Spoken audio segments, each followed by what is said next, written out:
राजा और उसकी 3 बेटियां। बहुत समय पहले एक राजा था जो खुद के बारे में सोचता था।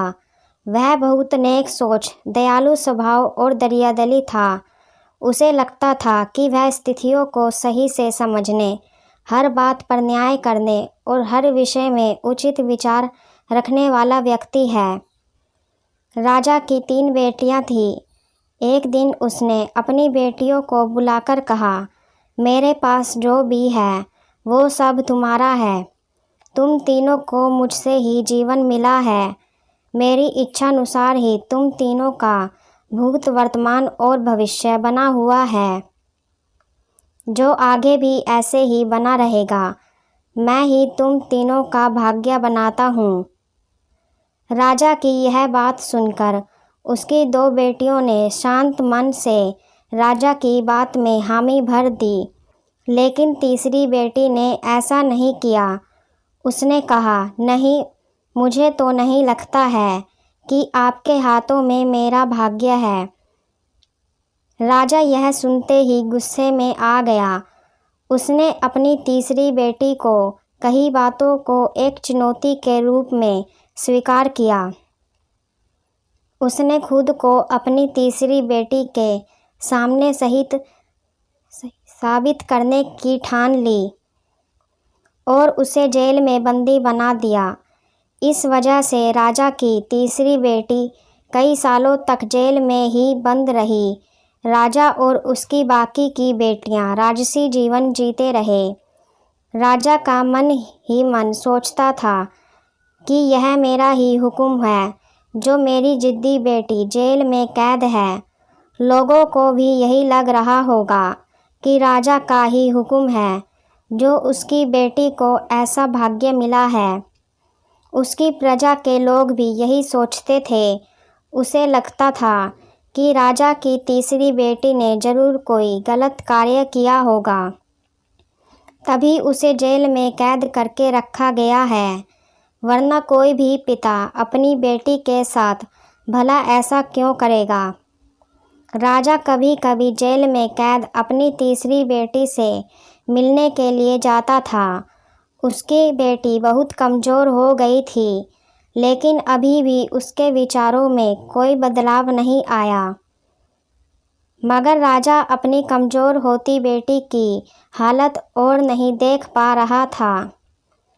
एक दिन उसने अपनी तीसरी बेटी से कहा, इस तरह से तुम्हारा जिद करना मुझे बहुत गुस्सा दिलाता है। अगर तुम इसी तरह मेरी आंखों के सामने रही तो मैं गुस्से में ना जाने क्या कर बैठूंगा। मैं तुम्हें मौत की सज़ा भी दे सकता हूँ, लेकिन मैं एक अच्छे दिल का हूँ, इसीलिए मैंने सोचा है कि तुम अब मेरे राज्य के पास के ही जंगल वाली ज़मीन पर जानवरों के साथ रहोगी।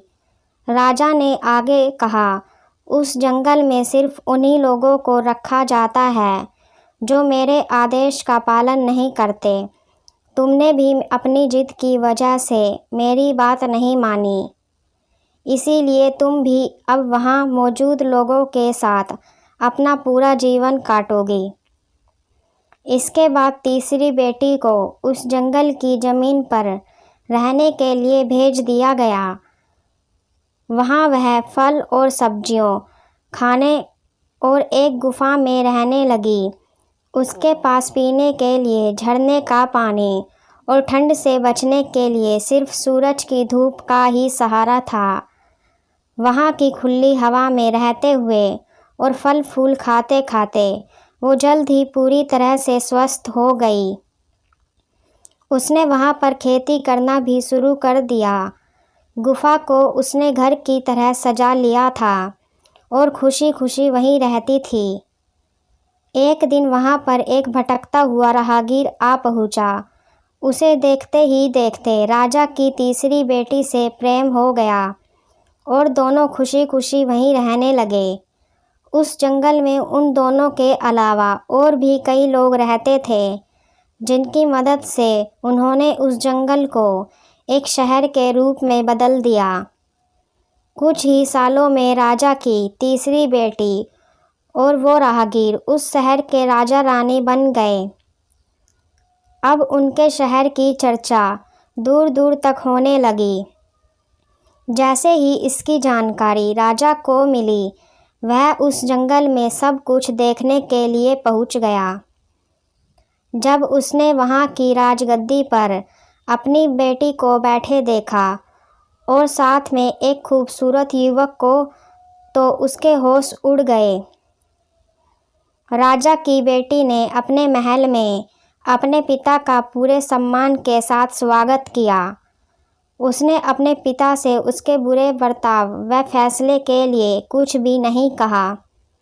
जैसे ही राजा वहां बैठा तो उसे एक आवाज़ सुनाई देने लगी, जो कह रही थी कि हर इंसान स्वयं ही अपना भाग्य बनाता है।